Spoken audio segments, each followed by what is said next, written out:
We support you so that you can support the environment. Being a bat worker is in your DNA, and as a bat worker, you should feel confident that you can undertake your role safely.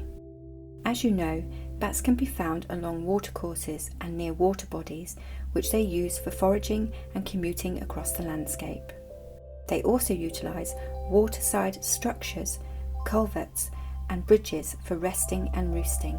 As a bat worker, you will undoubtedly come across watercourses and should be aware of the dangers, which includes drowning.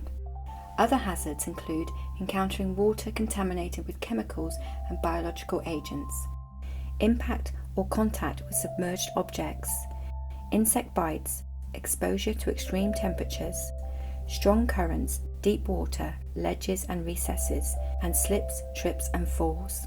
The best thing that you can do is to be aware of dangers, know your limits, and work with another individual or within a team with access to a waterproof form of communication. It is advisable that you stay out of the water and take care when walking around the edge. First aid kits should be available along with a first aider. Life buoys should be a maximum of 50 metres away and life jackets worn when the situation dictates. PPE should be worn to ensure that exposure to biological and chemical substances is avoided, and so that you are kept warm and dry. If you are working around a canal, avoid getting into a lock due to the risk imposed by heavy gates moving unexpectedly. Be aware that weirs have strong currents that can drag an individual under the water. Take care around sluices, as you can be washed downstream. If you or a member of the team falls into water, the person on the bank should guide the person in the water to safety through use of a rope or flotation device. Once out of the water, it is important to get dry and warm as quickly as possible. Weil's disease is caused by a bacteria and is also referred to as leptospirosis.